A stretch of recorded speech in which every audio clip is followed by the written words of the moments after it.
La langue française est-elle la garante d'un droit plus humain? C'est ce que l'on semble penser au Cameroun, comme dans la plupart des pays francophones. L'utilisation du français permet de parler le même langage juridique.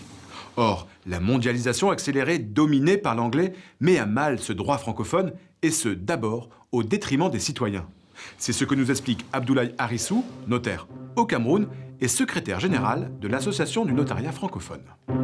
Le droit précède l'économie, influence aussi l'économie et partant influence le politique. Aujourd'hui, nous avons vu que le droit anglo-saxon est en train de complètement dominer le monde. À travers l'anglais, on est en train d'exporter le droit anglo-saxon dans les pays francophones. La francophonie a un rôle à jouer, un rôle de ciment, un rôle de véhicule entre les États francophones. Je pense qu'on a une chance d'avoir une langue commune. Et cette langue dans le droit peut être vraiment utilisée pour développer des liens entre les pays. Il faut absolument qu'elle joue ce rôle parce que sinon l'influence du droit anglo-saxon va s'accentuer. Le droit anglo-saxon est un droit libéral, dont les coûts de procédure sont lourds et donc inadaptés aux situations financières en Afrique. Il est donc primordial de mettre en place des bases juridiques communes entre les pays francophones en continuant d'utiliser le droit latin plus protecteur, tant pour les citoyens que pour les entreprises. C'est par exemple ce que propose l'OHADA, l'Organisation pour l'harmonisation du droit des affaires en Afrique. Nous sommes ici au cœur du travail de l'Association du notariat francophone.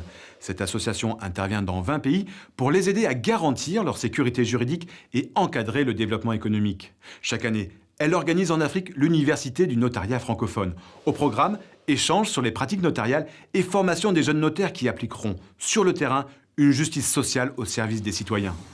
Pratiquer le même droit, c'est parler la même langue et pouvoir ainsi dire, comme Sophocle, qui a le droit avec soi, peut aller le front haut. Allez, maintenant les événements majeurs à ne pas manquer, c'est l'agenda francophone. En France, à Aix-en-Provence, le Festival international d'art lyrique du 4 au 27 juillet. En Suisse, à Montreux, le Festival de jazz du 5 au 20 juillet. Rendez-vous maintenant sur Internet pour en savoir plus, réagir et partager vos coups de cœur francophones. Prochaine destination, le Nitassinan. D'ici là, bonne semaine à tous sur la planète francophone.